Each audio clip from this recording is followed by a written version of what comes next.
Hi, and welcome back to Reframe and Reclaim. I'm Courtney Huckabee, And I'm Jen Harris. and we are off enjoying some of our summer, as we hope you are too.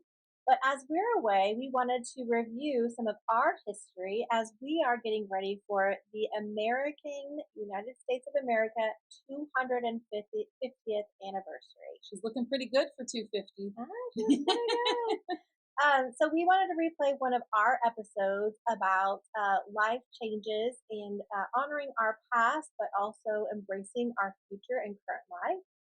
It's a very challenging topic for all of us because change is hard. It is, yes. But we wanted to review this because we know all of us will eventually experience this change in life, whether it's a life transition from living at home as a young adult to off on your own independently, changes in relationships, changes in careers, Mhm. or unfortunately, death loss that we all will experience at some time.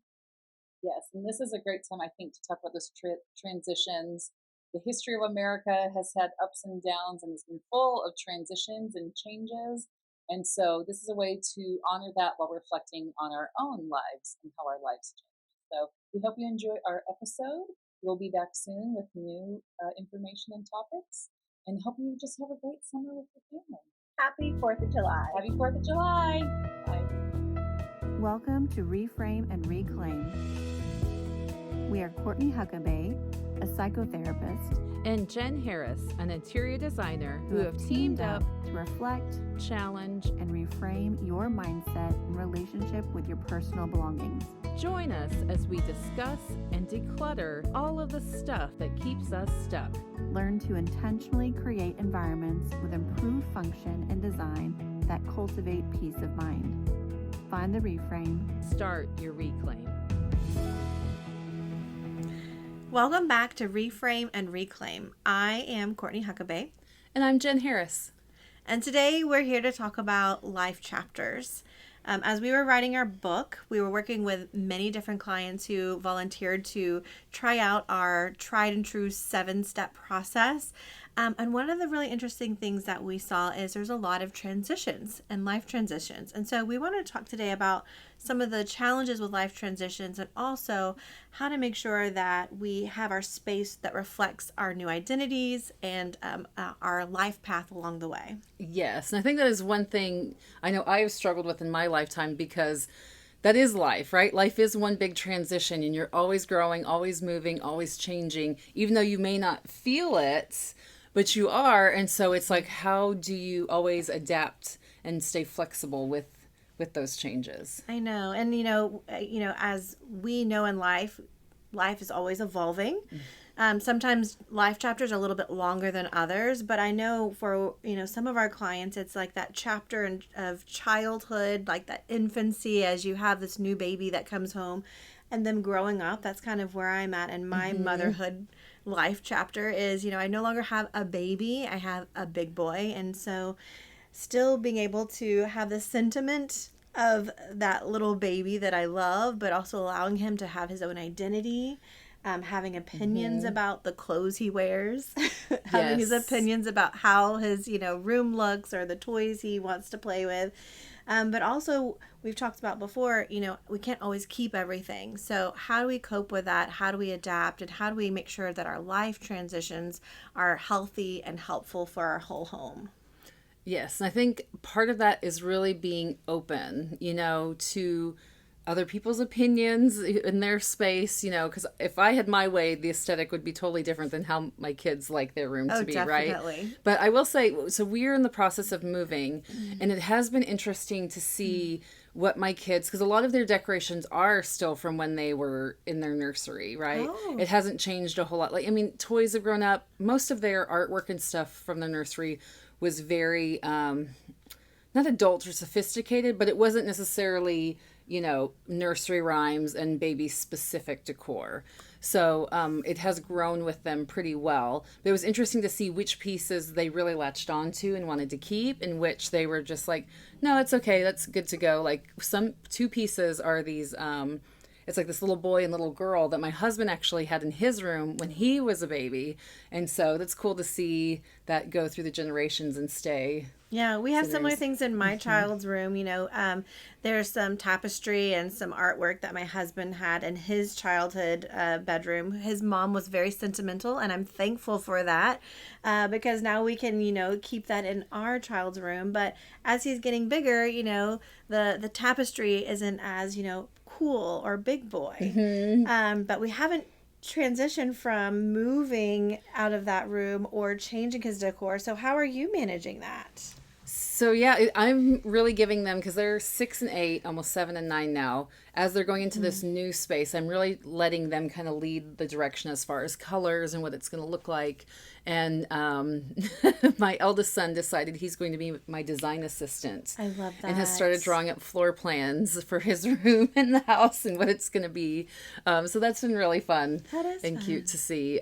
So right now we're still in the design phase. So we're just keeping it open-ended, and I'm trying to show them, pictures of stuff on Pinterest, and here's things we could do, or here's how we can reimagine the space. Because they've only had their one room their entire lives. We brought them home to our last house, and we've been there. So I think it's going to be exciting for them to kind of build their own space. And, I've said before in the podcast how I've been really trying to work with my kids as far as their belongings and their sentimentality and being able to let go of their things. And doing that over the past several years, I found it extremely helpful with the move, because there was school artwork where it was like, this can go, this can go. I don't want this anymore. This piece I had before, do I want to move it? Nope. And so they were really able to make quick decisions. Because you practiced that with them. Yes, exactly. And get rid of things. And so as I was going through my stuff, so years ago, I made different bins where I store my sentimental things. So I have one bin that's childhood, one that's like high school, one that's college. And so I gave myself a physical boundary of like, it has to fit in this bin to keep it. And this is going to be my childhood memories. And it had been a while since I'd looked in it, and I went back through it as before I was moving, and I was like, oh, I forgot about this. And I don't, like, there's a broken Care Bears bowl, which is super cute, but it's like, do I need it? No. And so I found a lot more items I was ready to let go of, or I was like, I can just take a picture and I can get rid of the thing. So again, the practice of it, they've been practicing, I've been practicing, so we've been able to transition. And I think, in our book, as we, met with different clients, we had one client who was an adult. She had traveled as a single woman. She was married whenever we met with her, and she wanted to make sure her home decor also included like travels with her husband. Yes. And so, it's not always like getting rid of things, but it's also like, how do we display this that includes the people or the things that are important to me now that may not have been important before. Yes. And so I think it's really great whenever you think about like, it's not always like a sad change. It's like a growing change or like a blossoming change. Yeah, that's a good way to put it. Because again, we are always growing, always changing.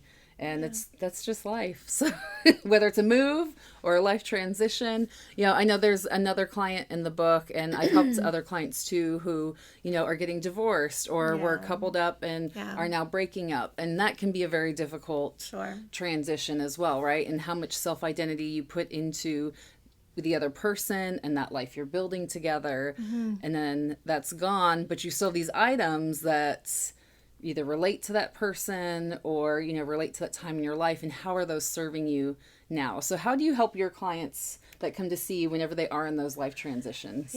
Everyone comes with different needs and different challenges. I really go client-led, just like our book. What do you want? How do you want to feel? What do you want people to see? How do you want to be seen by others? And it really is a process of, really seeing that as a chapter closed, or seeing it as a continuation of my story. But it can be really challenging, it's like I don't want to let go of this. I don't want to forget that, and especially when it comes to like a death loss.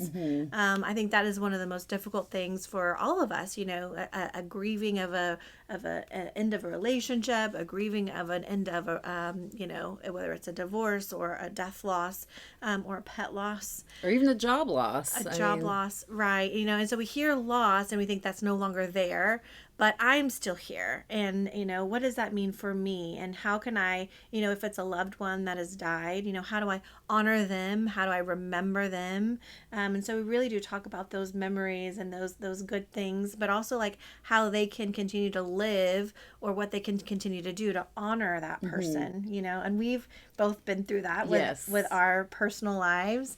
But I do think it can be really challenging, if it's a divorce or a breakup or a job loss. So like so many people can find such identity, especially if it's, a career that you've had. One of our clients in the book, she had this career that she chose to step away from to be a mom, but she kept those things because that was part of her identity. But as we were going through some of her, decoration and artwork, those memories weren't so fond. It's like, I don't want to remember that. It brings heartache. So we get to decide what you want to do with that, and you get to choose, how to step forward and, let go of things or hold on to things.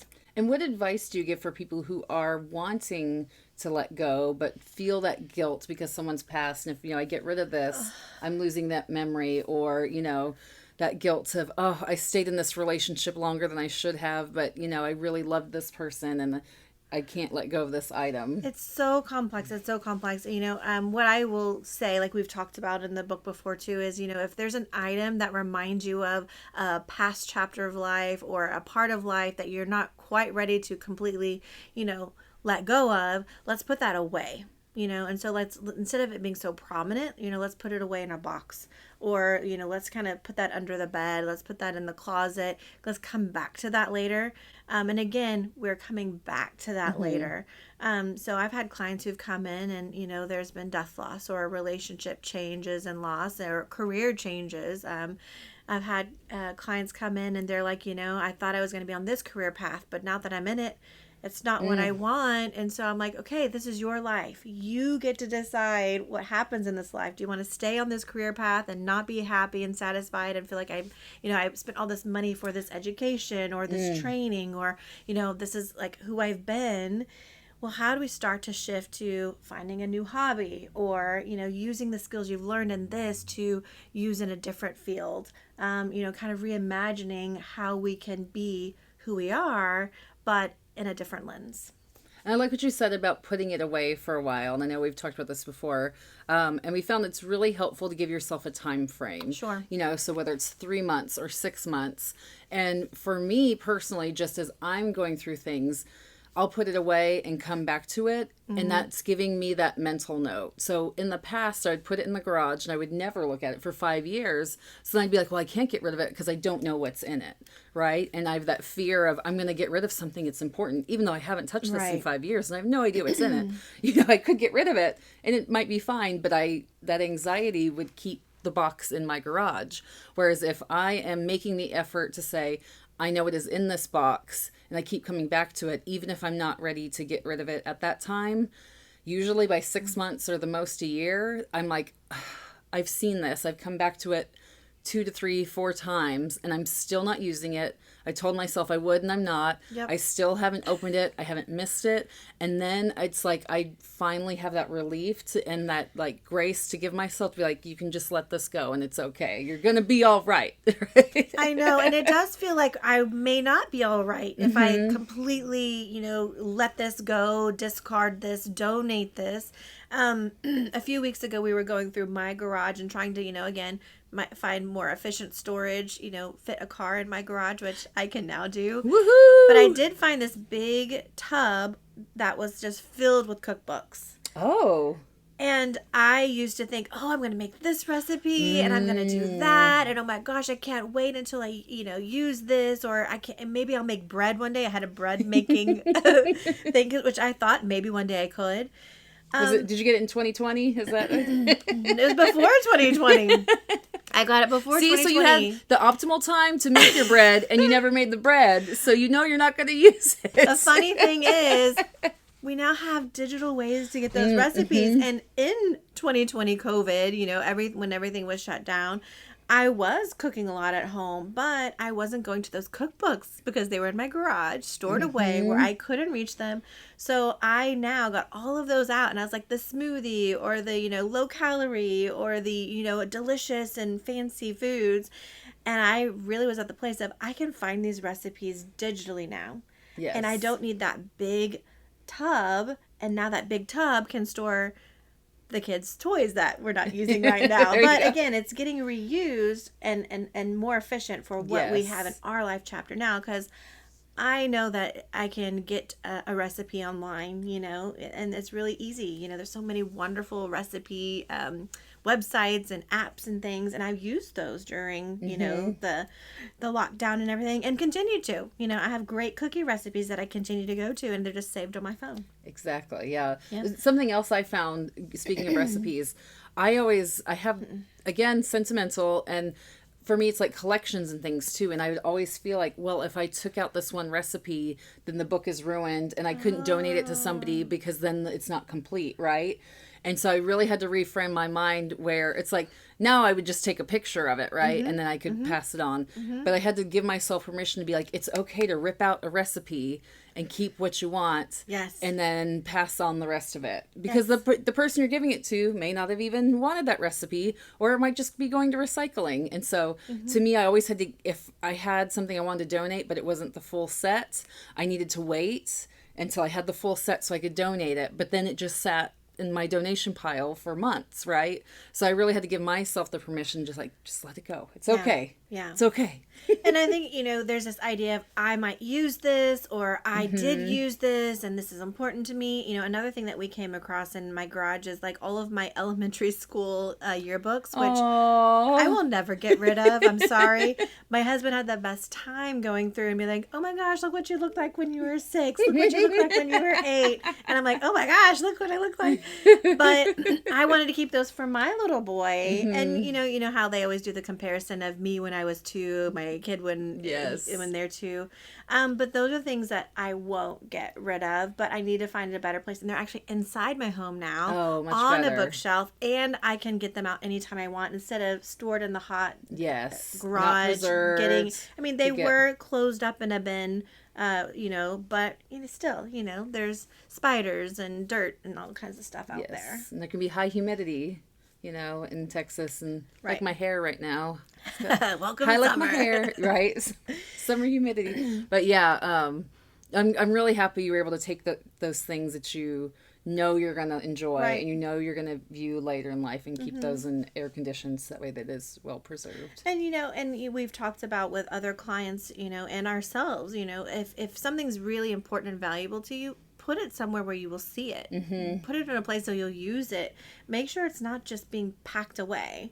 Now, if there's something that, you know, we're going through a life transition and I'm not quite ready to get rid of the baby blanket that, you know, so-and-so made for me, or, you know, the cute little craft that my kid made when he was 6 months old and I don't know what it is, but it's like his first craft, then, you know, put that away. We have some of those things in a filing cabinet in my husband's office, but put them away. And then when I come back to it later, I can say, okay, I've had it, you know, I'll take a picture of it. Maybe I create some kind of digital file for that. But the hope is like you give yourself time, and you get to decide what that time frame is for you. You know, there's no time frame you have to say this is not part of my life. This is part of my life. And it's really nice sometimes to go on memory lane and say, oh, I love this, but I have a space for it that's not going to overwhelm my space. It's not going to overwhelm me, and it will be preserved. Yes. I kind of had that in the reverse, where it was, so I used to be a product designer and would design a lot of products that ended up in stores, a lot of seasonal decor. And I did a whole lot of candles and a whole lot of like Halloween and Christmas candle holders, which is all breakable glass, you know. And so as soon as I had my children, I was like, I can't display like I used to. I can't have all my designs out. And so they have been boxed up for several years and well preserved and wrapped and everything. But I know it's taking up a large space, but I do know, like, once they are old enough to not just, go down the table and break it all. It will be coming back out. But it's interesting how I've boxed up some things knowing I'll bring it out later. Sure. And then other times it's, boxing up, stuff that we don't need now in this life chapter that we moved on from. So. And I think that's so important to know is just because it's not this life chapter doesn't mean it has to leave your home. It just may need to be boxed away. It may need to be not as prominently displayed. It may be something that we, need to make a file for and know that it's there and I can get to it when I need it, but it doesn't have to be right in front of me, like on the kitchen table, in my closet. Just kind of staring back at me. And even with that space, boxing stuff away, there are some designs where it was like, oh, I have to have this. And now I'm like, oh, no, I don't need that one. It doesn't mean as much to me. Mm-hmm. And so even though it's still boxed up, I have been able to still kind of get rid of some things that just aren't, again, part of this life chapter. So, or future. Yeah. And we want to encourage you, as you're going through your life transitions, we've had clients go from, their childhood to now my adult. I used these things in childhood, the art supplies and things from our book. And now I'm doing more digital art, or I've, I've elevated my art and I'm not using this material anymore. I'm using that instead. I think it's really important to know that if you have something that you think someone else will use, it's really wonderful to let them explore those things and have that chance at exploring their own hobbies or identities. But it doesn't have to be something that has to completely leave your home. And so thinking about, whether it's a chapter of life where, for me, it was, I thought I was going to be an amazing home cook. And I'm a pretty good cook, but... She makes excellent nachos, y'all. Oh, my gosh. Yes. Inside joke, sorry. Inside joke. But my nachos are on point. They are, yes. But I do make recipes, but there's like a handful of recipes that are just my go-to that I've perfected, like those nachos or those cookies or those muffins or that, quiche or whatever it is. I don't have to have 15 books to let me know of like the hundreds of recipes that I probably never will get to. Right. Yeah. And I would also encourage you, if you are in a life chapter where it's like you are downsizing, let's say you're retiring, you're moving to a smaller home, or you're moving just into another house, sometimes there is more of a pressure of like, I don't have a place to store this. I have to make a decision. And so, in case of those situations, I think it's great to have someone there with you. I think it's great to take pictures of things. That has been a great tool for me. And also having someone to take those items that you're feeling guilty about to the donation center. Like I found that was really helpful in my move. Like we would load up my mom's cart and then she would take it. So that way it was just done and gone.